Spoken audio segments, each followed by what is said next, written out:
clocking out at the impound yard. By the time the clock over the office door flipped to 3:58 a.m., the lot was at its quietest. Not silent, exactly. The county impound yard always had a background hum, like a living thing trying to sleep with one eye open. Sodium lights buzzed above the chain-link fence. Wind worried loose license plates until they chimed softly against bumpers. Somewhere near the back row, a motion sensor blinked red, and then went steady. Like it had seen something and decided not to report it. My job title on paper was overnight yard attendant. In practice, I was a gatekeeper, a clerk, and the guy who got blamed when something didn't add up in the morning. The yard sat on the edge of town where the highway noise thinned out and the trees started. One low office building, one scale, 2 sliding gates, and 4 long rows of cars arranged like teeth. Repo holds. Evidence impounds. Abandoned vehicles with broken windows and old fast food cups welded to the floor by time. Every vehicle had a tow tag, and every tow tag had to match the log. That was the rule that mattered more than any alarm. If the paperwork was wrong, the whole place was wrong. I liked the routine. I liked that my world could be reduced to clipboards and keys. When the sheriff's department dropped something off after midnight, I checked the VIN, checked the tag number, checked the hold status, and parked it in the correct row. When an insurance adjuster showed up at dawn, I pointed to the right car and watched them pretend they weren't relieved to find it exactly where it should be. The yard was ugly, but it was orderly. Order felt like safety. That night had been normal, until it wasn't. I was finishing my last walkthrough, the one I did before I locked the office and drove out. I moved down row C, flashlight beam bouncing over hoods and windshields. I checked padlocks on the evidence cages. I listened for the stupid things that always happened in lots full of metal. A trunk latch popping in the cold. A door settling, a horn chirping once like a dream. Row D was the back row, the overflow. The cars back there were usually waiting for auction or scrap. The ones nobody claimed, and nobody wanted to look at for long. We kept them behind a second fence line, because people are less likely to steal from what looks like garbage. Halfway down row D sat a dark sedan with a tarp half draped over the hood, like someone had started covering it and got distracted. It wasn't unusual. Rain was coming, and the day shift sometimes threw tarps over cars with broken windows. What was unusual was a toe tag hanging from its mirror. Bright orange, clean, sharp corners. The kind of tag that hadn't spent a week baking in sun and freezing at night. Fresh plastic, fresh ink. I stepped closer and lifted my flashlight to read it. Tag number 88,214. Date in, tonight. Hold, crush. My stomach tightened because that tag number was familiar in the worst way. I'd logged it myself 2 months ago on a rusted out SUV that had come in as a narcotics seizure. After the mandatory hold period, the county had signed the release to scrap. I remembered because the paperwork had been a mess, and I'd had to call 3 different offices to get one signature. I knew for a fact that vehicle had been crushed. We sent it to the recycler in the next county, and they emailed back a confirmation photo, like they always did, a compacted slab of metal with the tag number written on a placard. Was finished. So why was that number hanging in front of me again? In this yard on a sedan I didn't recognize.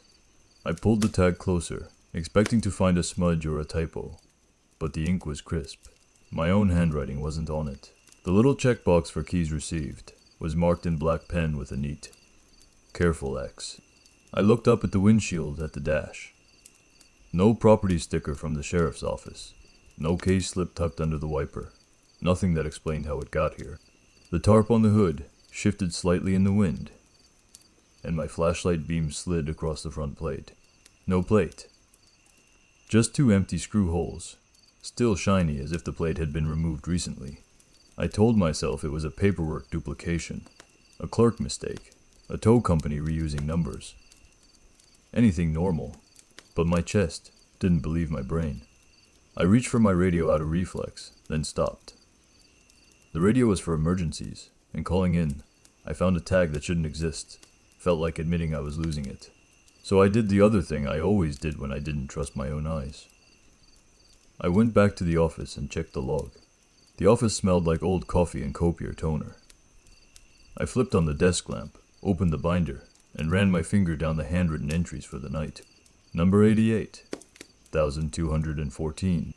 I checked the computer next. The county system was slow, but it always kept records. I typed the number into the search bar. The screen blinked, and for a second, the search results loaded like normal. The entry popped up, 88,214. Status crushed. Disposition complete. Then, the page refreshed by itself. Same number. Different status. Active hold. Return route pending. My mouth went dry. The printer beside me clicked once, like it had received a job. A single sheet slid out and landed face down in the tray. I stared at it for a long second before I picked it up. It was a toe tag printout. Tonight's date. And in the notes field, a line of text I had not typed. Do not drive straight home. The one thing we don't do. I read that line 3 times before my brain accepted it as words. Do not drive straight home. Not call your supervisor. Not report to dispatch. Not do not release vehicle. Not any instruction that made sense in the county impound yard. It was aimed at me, and my habit, and my next 10 minutes. The paper felt hot in my hand, like it had just come out of a machine that wanted to burn me. I flipped it over, half expecting a watermark, or a joke, or a name I could punch later. Blank. My throat tightened.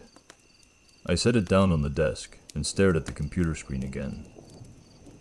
The record for 88,214 had stabilized in its new state. Active hold. Return route pending. Return route wasn't the code we used. We had tow in, release, transfer, scrap. Those were the verbs of my world. Return route sounded like a story, like something had been on its way somewhere, got interrupted, and now needed to finish. I shut the binder hard enough that the metal rings snapped. The sound echoed in the small office and made me flinch. I grabbed my keys off the hook, clipped my radio to my belt, and stepped outside into the cold yard air, like I was trying to outrun the feeling that the office had become a mouth. The sedan in row D was still there, the tarp still half on, half off. The fresh orange tag hung from the mirror like a bright tongue. I walked toward it slowly, flashlight in hand, and the closer I got, the more the air around it felt wrong, heavier like standing near a running generator. My skin prickled, and my breath seemed too loud. I stopped at the driver's door, and shone my light through the glass. The interior was clean, cleaner than any impound car had a right to be.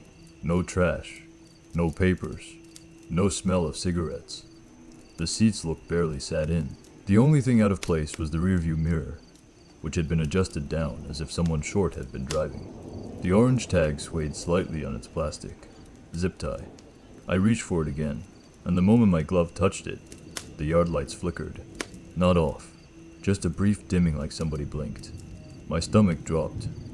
I snatched my hand back. The light steadied. Somewhere in the lot, a car alarm chirped once. Not the full scream, just a polite beep like a reminder. I took one step backward and nearly tripped over the curb, because my feet were suddenly numb. That's when I heard the gate. The main sliding gate, the one controlled by the keypad, made a soft mechanical clunk, like it had received a command. The motor didn't engage, but the lock engaged. The heavy latch that kept the gate from sliding. The sound was subtle. If you didn't work here, you wouldn't recognize it. But I did. The yard had just locked itself in. My pulse hammered.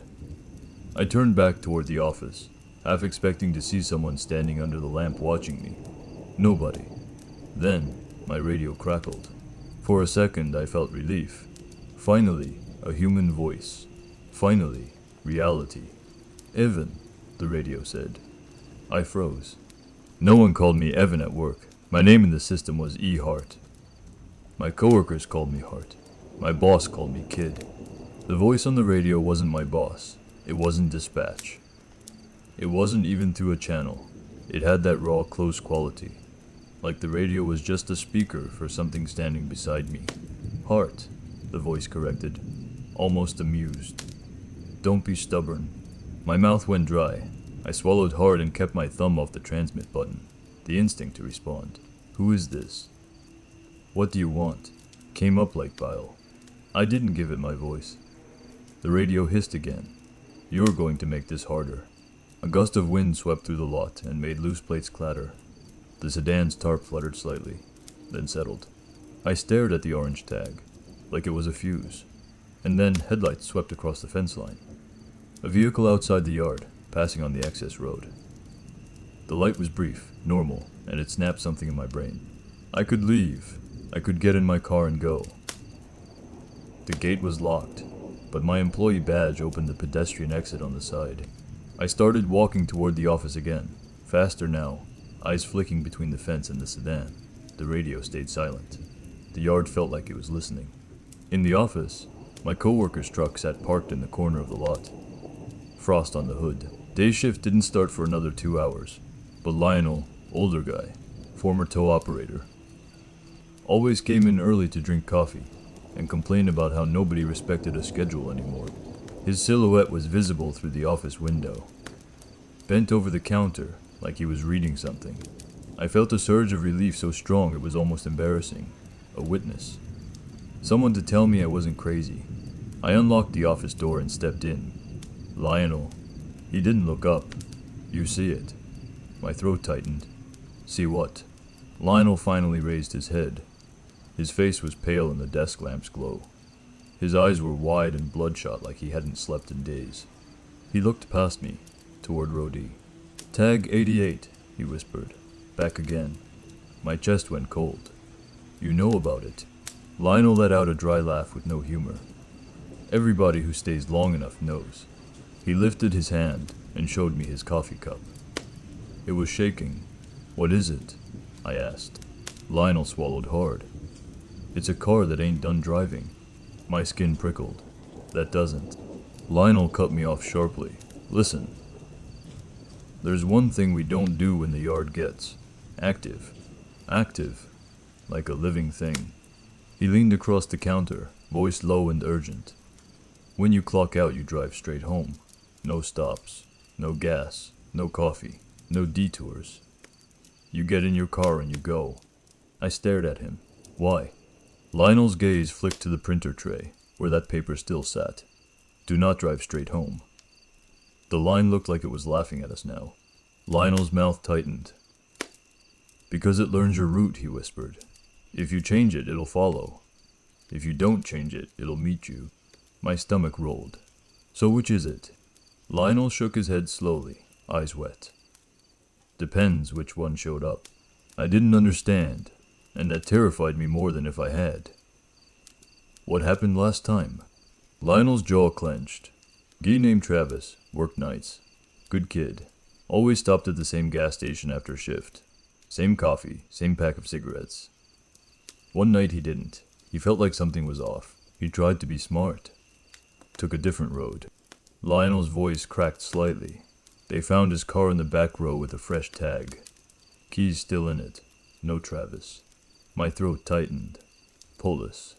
Lionel gave a hollow laugh. Polis don't pull evidence cars out of evidence lots. They don't even see them. Paper says it's where it belongs. That's all anybody needs. A cold silence filled the office. The lamp buzzed. The printer whirred once without printing anything. I swallowed hard. So what do I do tonight? Lionel stared at me, and for the first time his voice sounded like a plea. You go home like you always do, he said. You don't get creative. You don't take shortcuts. You don't stop to think. You just go. I looked at the paper again. Do not drive straight home. Lionel followed my gaze and his face tightened. That's not a message for you, he whispered. That's the yard talking. It wants you to break your habits. My mouth went dry. Why? Lionel's eyes flicked toward the dark window. Because it's trying to file you, he said, and it needs you to make one mistake it can log. Outside in row D, a car horn chirped once. Not an alarm. A polite beep, like a lock button pressed. And I realized with sick certainty that the sedan wasn't the only thing in the yard that could talk through machines. The whole lot could. Detail I shouldn't have. Lionel walked me to my car, like a man escorting someone through a bad neighborhood. He didn't say much. He didn't try to explain the yard like it was something you could explain. He just kept glancing over his shoulder, toward row D, as if the orange tag could watch. "Don't look back at it," he muttered once. And that alone made my skin crawl. My car was a cheap sedan I'd bought used, nothing special. I parked it in the employee spot closest to the pedestrian gate because I liked the convenience. That night, the convenience felt like a trap. Lionel stopped at my driver door and held my gaze. "Straight home," he said again, like repetition was protection. "No stops. No detours. No checking mirrors every 2 seconds. You see something weird. You keep driving." "That doesn't make sense," I whispered.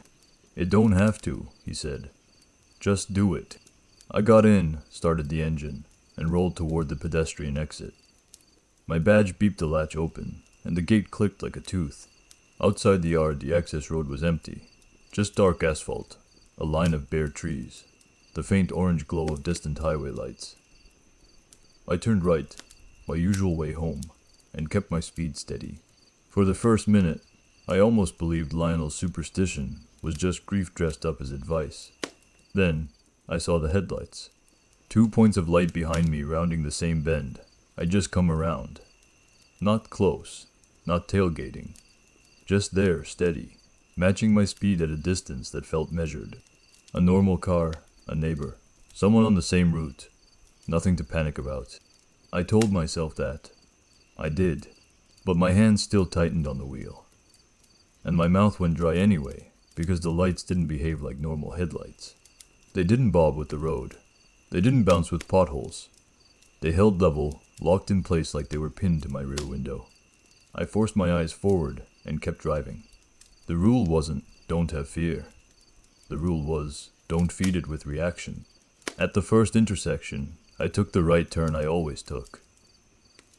The follower car took it too. Same smooth arc, same distance. At the second intersection, I signaled left and turned toward a shortcut road.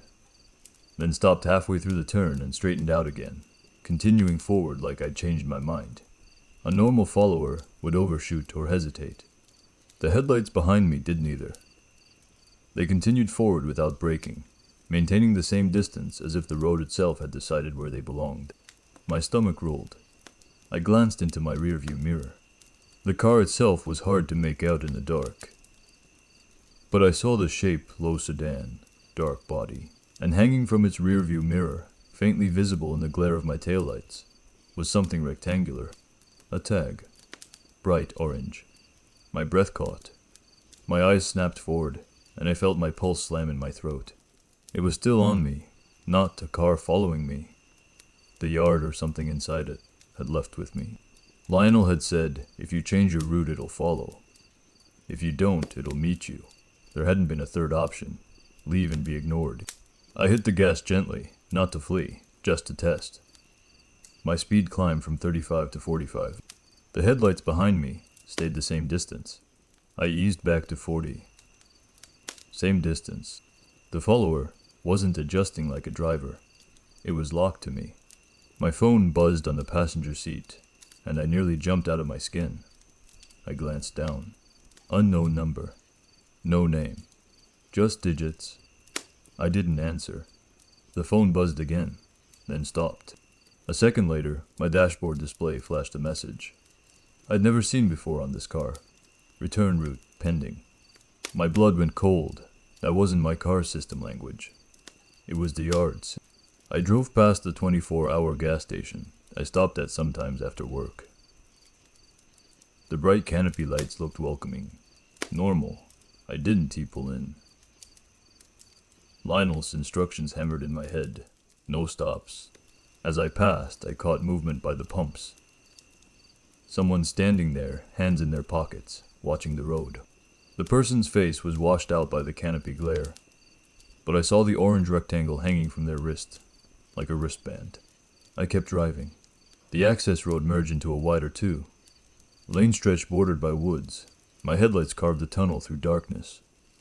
The follower's lights stayed pinned behind me like a second set of eyes. Then the street lights began to skip. That's the only word for it. One light would be on, the next would be off. The next would be on again. At first I thought it was just a dead bulb. Then I realized the pattern was following me.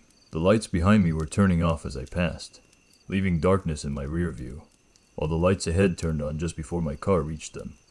A corridor, guiding me. I swallowed hard and forced myself not to speed. Speeding felt like panic. Panic felt like permission. The road curved toward the river bridge, the only real boundary between the yard side of town and my neighborhood. Past the bridge, there were houses, businesses, a place where people would see a car following me and wonder. Witnesses, normal life. I clung to that idea, like a life raft. The bridge came into view, and in the middle of it, a car was parked sideways, blocking one lane. Hazard lights, blinking. My stomach dropped. It was the same kind of staged breakdown the follower had used in other stories. Something that forced you to slow, to stop, to interact. As I approached, I saw the driver door of the blocked car standing open. No person visible. No silhouette waving for help. Just the open door, the hazard lights, and the dark river below. The follower behind me did not close distance. It just kept its position, patient. The message was clear. You can stop for the obstacle, or you can crash, or you can take the detour. I gripped the wheel so hard, my fingers tingled. There was a side road before the bridge that cut along the riverbank and rejoined farther down. I'd taken it once in summer. Narrow, poorly lit, not a place you wanted to be at night. I signaled and turned onto it, without slowing too much. The moment my tires hit the side road, my dashboard display blinked. Lot C, row 4, proceed. My breath caught. The yard's language again hijacking my car, like it was inventory. The follower headlights turned onto the side road behind me, without hesitation. And as the bridge disappeared in my mirror, I realized I hadn't avoided the trap. I'd just chosen the aisle. It wanted me in. The riverbank road narrowed, trees closed in. My headlights lit wet leaves and mud. The air felt heavier here, and the darkness ahead looked thicker, like fog without fog. Then my rearview mirror, filled with orange. The follower car's headlights surged closer for the first time, washing my cabin in bright glare. The orange toe tag dangling in its windshield swung like a pendulum, and through the glare, I saw something that made my stomach drop through the floor.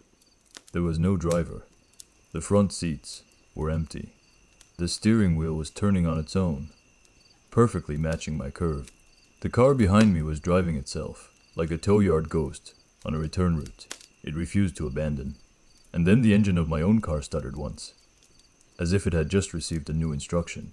My engine stuttered, like it had swallowed something, and couldn't cough it back up.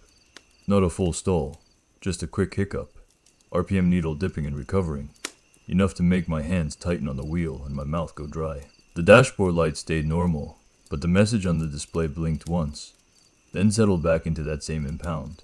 Lot language. Lot C, row 4, proceed. I'd never seen my car talk like that in my life. It felt like someone had slipped a clipboard onto my dash and started assigning me a place. Behind me, the driverless sedan surged closer until its headlights painted my rearview mirror white. The orange toe tag swung in its windshield like a pendulum, hypnotic in the glare. No driver, no hands, just the steering wheel turning cleanly on the curve, as if the car knew the route better than I did. I forced myself not to brake hard. Hard braking meant stopping. Stopping meant letting it close the last few feet. The side road hugged the river, narrow and ugly, and my tires hissed on damp pavement. The dark water to my left was just a suggestion, blacker than the sky. Up ahead, I saw the glow of the 24-hour station, the only one on this stretch, tucked by the riverside with a canopy bright enough to make the night look thin. The place was a landmark, a witness cameras, people normal. I didn't want to stop, but I wanted light and eyes and a counter between me and whatever was following. Lionel's words pushed against the printout in my head. Straight home, no stops. The paper from the printer had said the opposite. I chose the station. I turned into the lot without fully committing to a stop, rolling slow, pretending I was just cutting through. The canopy lights washed my car in harsh white and made the world feel briefly, painfully real. I saw my own hands on the wheel. I saw the condensation on my windshield. I saw the wet tracks of tires on the concrete where other people had driven, evidence of ordinary life. Then, I saw the follower. It was already there, parked at the far pump under the brightest light, perfectly lined up as if someone had pulled in and set the brake with care. The driver door was shut, no one inside. The headlights were off now, but the orange tag still hung from its mirror, and the tow yard sticker on the back window gleamed like a badge. I hadn't watched it pass me. I hadn't watched it turn in. It was simply present, as if the station was one of its designated shelves. My stomach dropped. I rolled forward another 10 feet, and the driverless sedan's brake lights flickered once, as if acknowledging me. I pulled up near the store entrance, not in a parking spot, just close enough to sprint inside if I needed to. My engine idled rough. The lot was empty otherwise. No other cars, no customers, just the hum of the canopy and the steady hiss of the river somewhere beyond the darkness. I got out and kept my keys tight in my fist like a weapon. Cold air slapped my face. The convenience store doors hissed open automatically, and warm air hit me with the smell of burnt coffee and fryer grease. The cashier looked up. He was young, early 20s, hoodie pulled up, eyes tired. He didn't say hello. He didn't ask if I needed anything. He just stared past me through the glass at the far pump, where the driverless sedan sat. His face went tight in a way that made my skin crawl. "Can you call the cops?" I asked, keeping my voice low. The cashier's eyes snapped to mine, and for a second I saw real fear there, sharp and immediate. "No," he said. "What do you mean, no?" He swallowed hard and glanced at the store phone as if it might bite. "I can't," he said. "Not from here." I felt cold spread through my chest. "My car is being followed. That thing outside." "Don't say thing," he cut in quickly, too quickly. "Don't say what it is like, you know what it is." I stared at him. "Do you see it?" The cashier's mouth worked like he was trying to choose words that wouldn't punish him. "I see the sticker," he whispered. "I see the tag. That's enough." Outside, the canopy lights flickered once, and the store's fluorescent bulbs dimmed for half a heartbeat, then steadied. The cashier flinched like he felt it through the floor. "Listen," he said, leaning forward over the counter. "If you're here, you don't stay. You don't stop moving. You don't ask me questions like I'm your salvation." My hands shook. "So what? I just drive away." The cashier nodded hard. "You keep going. You don't look at it. You don't go home if it's behind you. You don't lead it anywhere you care about." My throat tightened. "How do you know that?" He didn't answer. He just grabbed a paper cup, filled it with coffee with shaking hands, and shoved it across the counter at me like an offering. "Take it," he said, "then leave." I didn't take the coffee. My eyes kept drifting to the windows, to the far pump, to the sedan that sat like a parked mistake. A soft click came from outside. The driverless sedan's interior light turned on. No door opened, no person climbed in. The light simply came on, illuminating empty seats like a display case. Then, the light went off again. The cashier whispered, "Go." I backed toward the exit, keeping my gaze low, and pushed through the doors into cold air. The canopy lights buzzed. My breath fogged. My car idled where I'd left it. The sedan at the far pump was still parked, but the tow tag in its windshield was different now. I couldn't read the number from this distance, but I could see the fresh black X in the checkbox, neat and careful, like someone had just marked it. Keys received. My stomach turned. Keys received by who? I got back into my car and locked the doors. The engine stuttered again, then steadied. I put the car in drive, intending to pull out fast. In my rearview mirror, the driverless sedan's headlights flared on. Not dim, not normal. Full bright white glare, aimed straight at me like a spotlight. Then, as I rolled toward the exit, the sedan didn't pull out behind me. It pulled out ahead of me. It was suddenly there in the lane beyond the station entrance, moving smoothly down the road, as if it had always been in front, leading the way. I didn't see it pass me. I didn't see it turn. It just occupied the next piece of road like the world had assigned it that position. That was when I understood the detour hadn't failed because I picked the wrong road. It failed because roads didn't matter. It could appear where it needed to be, and it didn't need speed to catch me. Only my next decision. The driverless sedan rolled ahead of me at exactly the speed limit. 35 on the nose, brake lights never tapping, turn signals never blinking, as if it didn't need to communicate with anyone but the road itself. Its taillights were steady red dots in the dark, and the toe tag in its rear window swung slightly with each bump, like a metronome. I stayed behind it, because passing felt like a choice, and choices were what got logged. The road beyond the station narrowed again, trees closing in. My headlights carved a tunnel through wet branches and mist that sat low over the river. The sedan ahead didn't drift. It didn't hesitate on curves. It tracked perfectly down the center, like it was on rails. My dashboard display flickered. Row 4. Follow lane. My stomach tightened. It wasn't even pretending to be a car system anymore. It was giving me yard directions, like I was backing into a slot. I swallowed hard and forced myself to breathe through my nose. The urge to look in the mirror kept twitching behind my eyes, but I didn't. I didn't want to see what was behind me. I didn't want to confirm whether the yard had sent only one vehicle, or if it had sent a whole inventory. The sedan's brake lights finally glowed brighter as it slowed for a bend where the riverbank road met an unmarked intersection. No stop sign, just a fork, left toward town, right toward the industrial loop, the cut behind the scrapyard. The sedan's turn signal clicked on. Right. My throat tightened.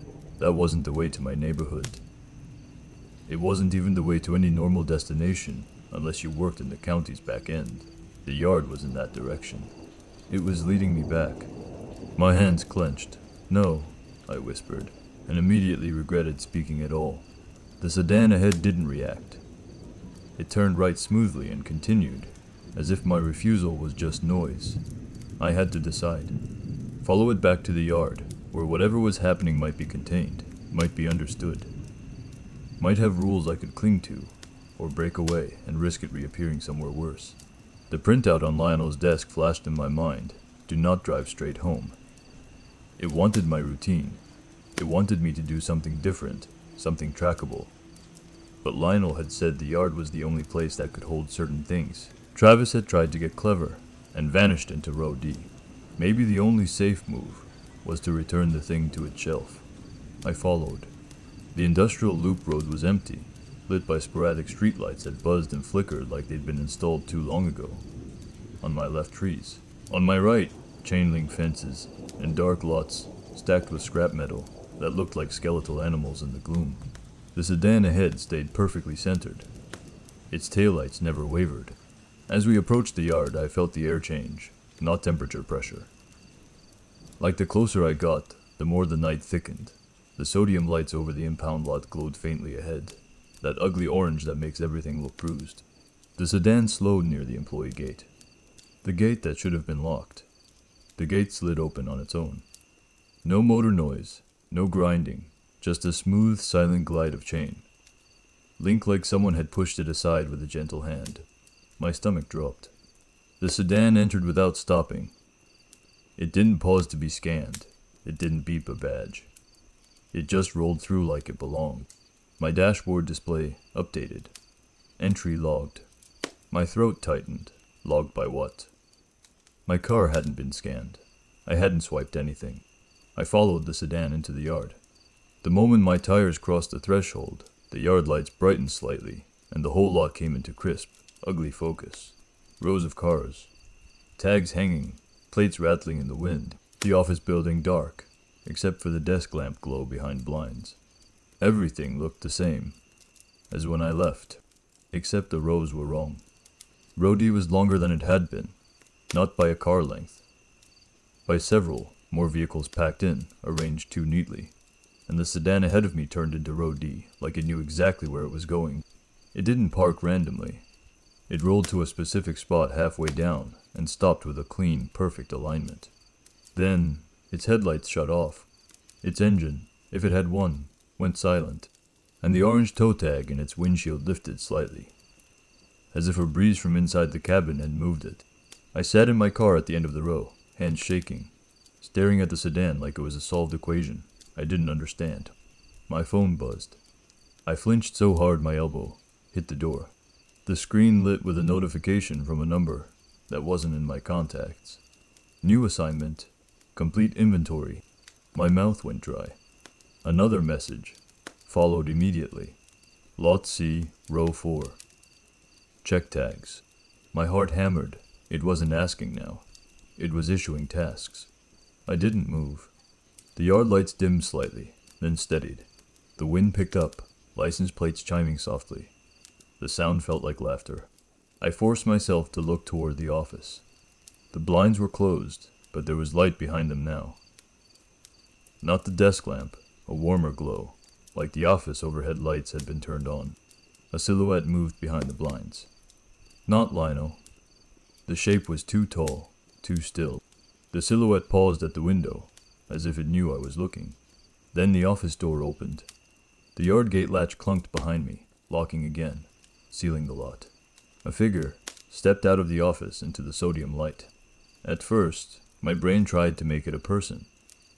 A deputy, a tow driver, someone who belonged. But the figure's movements were wrong, too smooth, no wasted motion, like a mannequin animated by a careful hand. It walked toward row D, without hurry. As it approached the sedan, it lifted a clipboard. A real clipboard. White paper, pen clipped to it. It stopped beside the sedan, and looked down at the tow tag, like it was checking an item off a list. Then it turned its head toward my car, even though I was still 20 yards away, and it smiled. Not wide, just enough. And it spoke in Lionel's voice, perfectly calm. "Hart," it said, "you're late. Get out and do your count." My throat tightened. I didn't answer. The figure tapped its pen against the clipboard in a rhythm that made my stomach drop. 3 taps. Pause. 2. R. Then it raised the clipboard, and in the bright yard light, I saw the top of the form. My name was printed there. Not Evan Hart. Not E. Hart. My full name. Spelled correctly. And beneath it, in the same sterile font as our impound software, 2 words. Return route. Pending. The yard hadn't just followed me. It had filed me. And now, it wanted me to step out of my car and become inventory. I sat there with both hands glued to the steering wheel, watching that clipboard like it was a warrant. The figure didn't rush me. It just stood beside the driverless sedan. Pen tapping 3 to 2, waiting for the smallest sign that I understood my place in the system. My phone buzzed again, another assignment. Complete inventory, as if I'd clocked into a shift I never agreed to. The office door behind the figure swung shut. The lot lights brightened the shade, and the rows of cars seemed to sharpen, every windshield reflecting the same dull orange, every tow tag dangling like a tongue. That was when I finally understood what Lionel meant by active. Evidence cars never feel empty, not the way an abandoned car feels empty. Abandoned is just absence. Evidence is presence contained. A story paused mid-sentence because nobody in uniform wants the ending on their desk. On my first week, Lionel had given me the tour. He pointed at row B and said, "Those are Dewey's, sad but simple." He pointed at row C and said, "Those are forfeitures. Don't touch. Don't ask." Then he pointed at the fence corner where the evidence hold sat under a separate camera and said, "Those ones, treat them like they're still running." I'd laughed then. Lionel hadn't. "Engines don't have to be hot to be running," he'd said. "You'll learn." Sitting in my car now, with my full name printed on a tow form, I learned. The sedan that led me back wasn't a vehicle.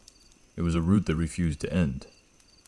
It didn't need a driver because the driver was the last person who'd been responsible for it. Whoever got associated with it, logged it, moved it, reacted to it, became driver of record. I thought about the record on the computer, crushed, then active hold. Return route pending, like 88,214, had been crushed before it reached its destination. And the yard had been holding the unfinished part in reserve, waiting for someone to carry it again. My door locks clicked once, not unlocking, a confirmation, like the yard was making sure I stayed in the seat. The figure started walking toward me. Slow, patient, clipboard held at chest height. It didn't look at the ground like people do in gravel lots. It looked straight ahead, like it was following a painted line only it could see. I kept my hands visible on the wheel. I didn't want to be seen reaching for anything. I didn't want to be seen as a threat. I didn't want to be seen, period, but that was too late. When it reached my driver's side window, it stopped, up close. Its face was wrong in a subtle way. Not melted, not monstrous. Just unfinished, like a photo that hadn't fully loaded. The eyes didn't track light correctly. The mouth held a neutral expression that looked practiced. It raised the clipboard and angled it so I could read. Return route. Approved. Driver. My full name. Destination. Home. My stomach dropped. Home was the one place Lionel had told me not to offer it. The one place I'd tried to protect by not stopping, by not calling, by not getting clever. The figure tapped the paper twice with the pen, then once more. 3-2 again, but slowed, like punctuation. Open, it said in Lionel's voice. Not loud, not threatening, administrative. I stared straight ahead and didn't move. The figure waited. Then its voice changed to something softer, almost friendly. You can do it the easy way, it said. You drive. We follow. You arrive. You clock out. I swallowed hard. My throat felt packed with cotton. My eyes burned from staring. In my peripheral vision, the office blinds twitched. A shadow behind them, taller than Lionel, watching. The yard was full of watchers. Not people. Processes. I realized what the "don't drive straight home" message really was. It wasn't warning me to break my routine. It was trying to make me choose any path that could be written down. Any path that could become a route. Straight home was predictable. Predictable was controllable. Controllable was loggable. And once you were loggable, you were storable. My hand drifted slow, toward the gear shift. Not to drive, to do the opposite. Reverse. If the yard wanted a return route, I could refuse the direction of travel. I could make a route that didn't resolve into home. I could make a mess in the system. The figure's head tilted slightly, as if it sensed intent. I threw the car into reverse and slammed the accelerator. My tires spun on gravel, the rear fishtailing. The figure didn't jump back. It didn't flinch. It simply stepped aside in a smooth motion that felt pre-planned, like it knew exactly how much space I needed to fail.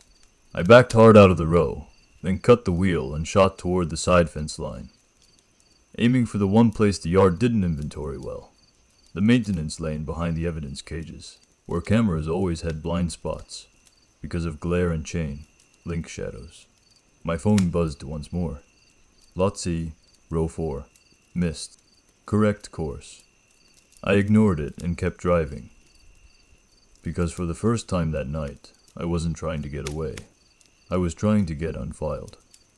And somewhere behind me in row D, a horn chirped once, polite and satisfied, like the yard had just updated my status from employee to item. Behind the horn, I heard the gate motor engage, slow and hungry. The lot's speakers clicked on, then off, a message inventory complete. My hands went slick on the wheel. The maintenance lane was narrower than it looked during the day. Chain link fences on both sides, stacked with old evidence cages and scrap signage, and the kind of potholes that make your suspension complain. My headlights jittered across wire shadows, like bars sliding over concrete. I drove too fast anyway. Behind me, the yard gate motor groaned. Metal screeched as the sliding gate started to close. Not a normal slow close either. It moved with purpose, like it knew how long it would take me to reach the exit. My dashboard flashed a new line, in harsh block letters. Reassignment in progress. I didn't know whether to laugh or vomit. At the far end of the maintenance lane was a chain link service gate. It wasn't the main gate. It wasn't the pedestrian exit. It was a rarely used access point the tow companies used when they didn't want to be seen by the sheriff's office. Lionel had shown it to me once and said, "If you ever need to leave without questions, that's your mouth." I hit the brake hard and slammed the car into park. Gravel popped under my tires. I yanked my badge off my lanyard, jumped out into cold air, and ran for the keypad. The yard lights dimmed as I moved, like the lot was trying to make shadows longer. The chain link rattled in the wind. Somewhere behind me, a car door slammed with no human hand on it. I punched my badge against the scanner. Beep. Access denied. My stomach dropped. I hit it again, harder. Access denied. The keypad screen blinked once, then displayed a message that wasn't from any county system. Not a valid employee. My breath came ragged. Behind me, the maintenance lane lights brightened in sequence, one by one, like runway lamps turning on. A corridor of visibility, forcing me to be seen. I turned slowly. At the mouth of the lane, the driverless sedan sat sideways, blocking my retreat. Its headlights were off, but the interior dome light was on, illuminating empty seats like a museum display. Next to it stood the clipboard figure. It hadn't run. It hadn't hurried. It had simply arrived. It tapped the pen on the clipboard, 3-2, and lifted the page again. Return route. Approved. Driver. My full name. Destination. Home. Then, beneath that, a new line had appeared. Lot. C. Row. 4. Space. Reserved. Reserved for me. My throat tightened. No, I whispered, and immediately hated giving it sound. The figure's head tilted, as if listening to the shape of my refusal. Then it spoke, this time in a voice I recognized too well to be fair. My mother. Honey, it said gently, like she was calling me in from the porch when I was a kid. It's late. Just come home. My chest tightened so hard. It hurt. The figure didn't move closer. It didn't need to. It let the voice do the work, because voices bypass logic. They go straight to muscle memory. I clenched my teeth and forced myself to look away from the clipboard and focus on the only thing that felt real. The fence, the lock, the cold metal under my hands. If my badge didn't work, something had changed in the yard's idea of me. Employee to item. So I needed to change the yard's idea of me again. Unlogged. Unscannable. I turned and sprinted to the evidence. Cages beside the maintenance lane. These were thick steel mesh lockers where we kept personal property pulled from impounds. Wallets, phones, weapons, bags of pills sealed in evidence tape. Each cage had a number and a lock.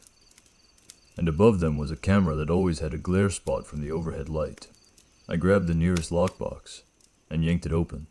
Inside were discarded toe tags, old orange plastics, duplicates, misprints. Tags that had been voided. The kind of trash we never threw away because paperwork. I dug through them fast, fingers shaking, and found a blank tag, unprinted, unassigned. I pulled it free and stared at it like it was salvation. The figure's voice, still my mother, stayed calm behind me. You're making this hard, it said. You don't have to. I ignored it and grabbed the pen from the evidence desk drawer. Lionel's pen, the one on a chain. I scribbled on the blank tag with shaking hands. Not my name. Not any name. Just a number. Then, under it, one word. Void. I ripped the plastic zip tie off an old tag hanging from the driverless sedan's mirror. No, too close. Too risky. Instead, I yanked my own lanyard off and threaded the blank tag onto it like a necklace. It felt stupid. It felt desperate. But the yard ran on tags, on identities, on labels. If I could give it a label it couldn't file, maybe it would glitch. I put the tag around my neck and stepped into the maintenance lane again. The figure stopped speaking. For the first time, it seemed uncertain. Its head tilted slowly, and the pen tapping paused mid-pattern. The yard lights flickered. My dashboard in the car, still running, beeped once. The screen flashed. Unknown item. Detected. My mouth went dry. The figure took one slow step forward. Its voice returned, but not my mother now. Lionel again. Heart, it said, but the cadence was off. Like someone reading Lionel's tone from a script. Remove unauthorized tag. I didn't. I backed toward my car, keeping the tag visible against my chest like a ward. The figure stepped forward again, then stopped. As if an invisible boundary had formed around me, the way salt had formed boundaries in other places. The driverless sedan's headlights flared on without warning. White glare filled the lane, bleaching everything into harsh contrast. The tag around my neck reflected the light, bright plastic shining back. The yard speakers clicked. A calm official voice came out. No emotion, no humanity. Invalid item. Corrective action required.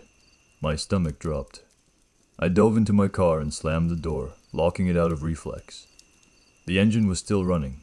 I threw it into drive and gunned it straight at the service gate again, not to badge out, but to hit it. Metal screamed as my bumper hit chain. Link. The gate rattled, flexed, held. I backed up, hit it again. The fence bowed inward. The lock snapped with a sharp crack. The gate swung open, just enough for a car to squeeze through. I didn't hesitate. I shoved the car through the gap, scraping metal, tearing fence, and shot onto the access road beyond.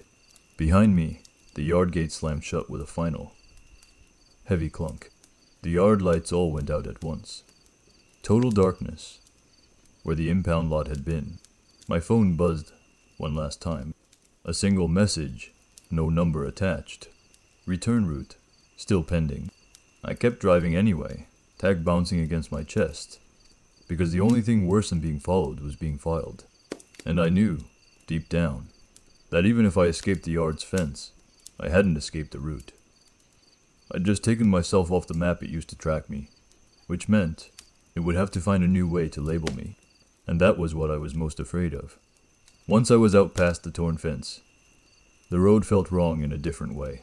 The access lane was narrow and unmarked, the kind of backroad strip tow companies use to avoid cameras and questions. My tires hummed on wet asphalt.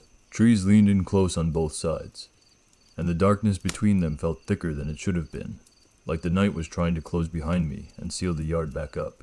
The void tag bounced against my chest, with every pothole. I didn't take it off. I didn't even touch it. It was the first thing I'd done all night that made the yard hesitate, and I wasn't willing to lose that advantage just because it felt stupid. In my rearview mirror, the impound lot was gone. Not out of view, gone. No orange sodium glow, no fence line, no office building silhouette, just dark trees and the thin ribbon of road I just ripped myself through. I told myself that meant I'd escaped. Then my phone buzzed again, and that small hope died clean. Return route, still pending. No number, no sender. Just the message, like a reminder on the clipboard. My hands tightened on the wheel until my knuckles hurt. Okay, I whispered. Okay, then I'm not taking it. I didn't know who I was talking to. The night, the yard, my own fear. I stopped whispering after that. The access lane ended at a T intersection. Left went back toward town. Right went out toward the county line where the road crossed the river and turned into state highway. Lionel's voice in my head said straight home. Like a prayer. The printer's line said don't drive straight home. Like a dare. I went right. The river crossing ahead was a narrow old bridge with steel rails. The kind that groaned under big trucks and iced over faster than the road. There was a faded sign before it that read county line in peeling paint. I didn't believe in magic lines on pavement. I believed in bureaucracy, in jurisdictions, in systems that stopped working when you crossed into the wrong paperwork. If the yard was a system, it might not be able to index past the county boundary the same way. As I approached the bridge, my dashboard flickered again. Lot C, row 4, return. The words looked angry now, like the computer was tired of being ignored. I didn't slow. I hit the bridge at 40 and felt the tires thump over the first steel seam. The railings flashed in my headlights. Dark water moved below in the narrow gaps between slats, silent and heavy. Halfway across, my car shuddered once. The engine hiccuped, like it had earlier on the detour road. My stomach dropped. I forced my foot steady on the gas. The void tag bounced against my sternum, and I swear the plastic warmed slightly, like it was absorbing the vibration, like it wanted to stay unknown. The engine steadied again. On the far side of the bridge, the county line sign passed my window. For a beat, nothing changed. Then, my phone buzzed. One new message. Route lost. Reacquiring. My mouth went dry. That was good and bad at the same time. Good, because it meant the system didn't have clean hold of me anymore. Bad, because reacquiring meant it could search. It meant it could learn new methods. I drove until the horizon started to lighten. Not sunrise yet, just that thin gray smear that makes the night feel tired. I didn't stop for gas. I didn't stop for coffee. I didn't pull into a lot and breathe. I kept moving because Marty's words looped in my head like a drum. Keep moving. The only thing it hates When the first real daylight showed up, I finally took a turn into a grocery store parking lot in a town I didn't live in. I parked under a security camera on purpose, and sat there breathing through my mouth like I'd run a race. My phone was quiet, my dashboard was normal again. No lot numbers, no row assignments. For 10 minutes, nothing happened. I should have felt relieved. What I felt was the kind of exhaustion that makes you stupid. I reached up and took the void tag off my neck and set it on the passenger seat. Like it was just plastic, like it wasn't the only reason I'd gotten out. The moment it left my body, the grocery store lights above me flickered once. Just a single blink. My stomach tightened. I picked the tag back up and shoved it into my glove box, and slammed it shut. The lights steadied. I sat there a long time after that, staring forward, understanding a simple truth. The yard didn't need to be behind a fence to be active.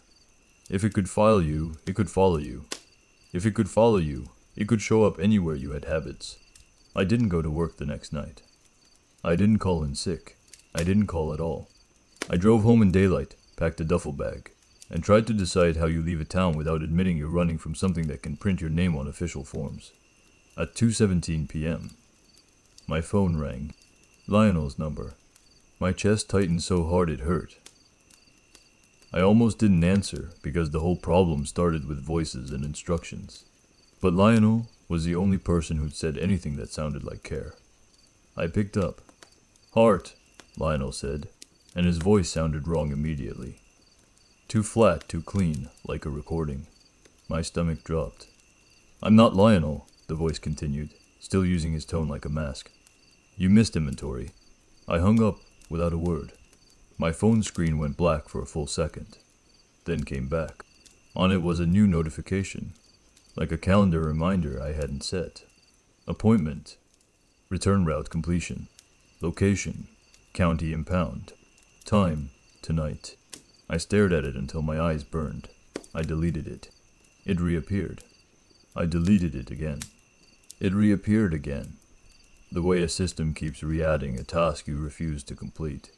I sat on my couch with a packed duffel bag and listened to the house settle around me. And I realized the worst part wasn't that it wanted me. The worst part was how normal it was about wanting me. Like paperwork. Like scheduling. Like a job you can't quit because the system won't recognize your resignation. I left town before sunset. I didn't tell anyone. I didn't stop to explain. I just drove until the mountains flattened out and the roads got wider. For weeks, nothing happened. No messages. No flickering streetlights. No orange tags. I started to believe I'd outrun it. Then, one night, I went out to my car after work and found a bright orange tow, tag looped neatly through my driver, side door handle. Fresh plastic, fresh ink. In the notes field, one sentence printed clean and calm. Return route, pending. No yard name, no phone number, no instructions. Just a reminder that unfinished things don't like being ignored.